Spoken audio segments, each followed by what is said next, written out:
Okay, in this video we're going to look at energy changes during a chemical reaction by looking at the energy involved in the breaking and making of bonds.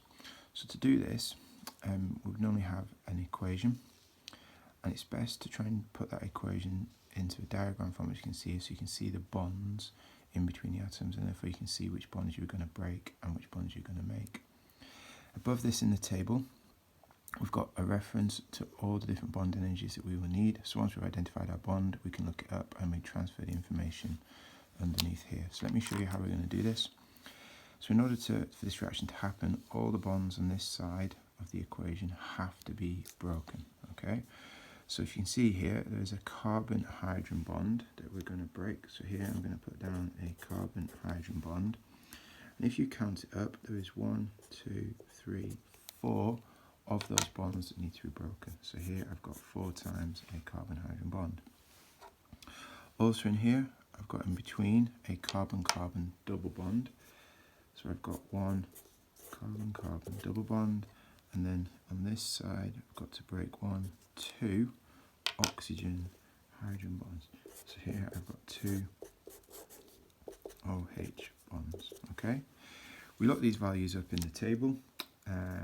I've already done this, so I've got 4 lots of 413 to break. I've got 1 lot of 614, and 2 lots, and an OH bond is 464 kilojoules of energy. Okay, work all those out. That is 1652.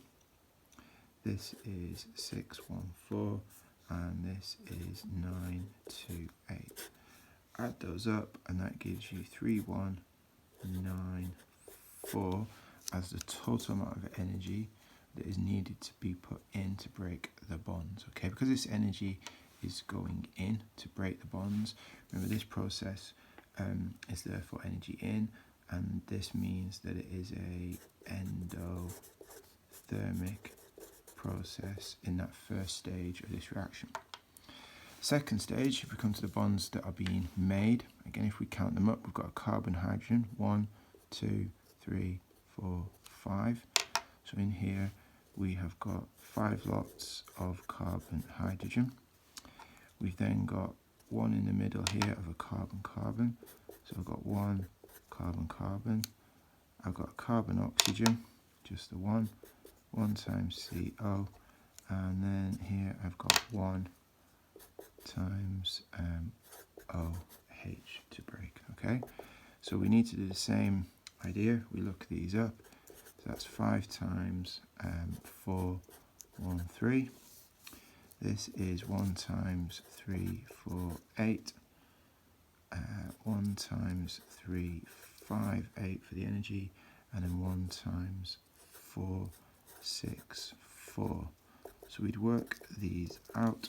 This one is 2065. That's still going to be the same because it's just one of those. Okay, and then again we can add all these up, and that gives me a total of 3235. So 3255. And because this bond's been made, then what's happening here is the energy is coming out. So therefore this process is energy out is a exothermic reaction. Now you can see by looking at these two figures that the exothermic reaction is a large amount of energy. So overall this reaction is going to be exothermic. We can work out by how much. To do that we calculate the total energy change, and the total energy change is the 3194 for the bonds broken. Take away the energy for bonds made, which is 3235, and when you work that out you get an answer of minus 41 kilojoules, and the units per mole. And because this is a negative number, and we've already said that this side is the large amount of energy, this reaction overall is exothermic. Okay, hopefully that helps as an example for that first bond energy calculation reaction.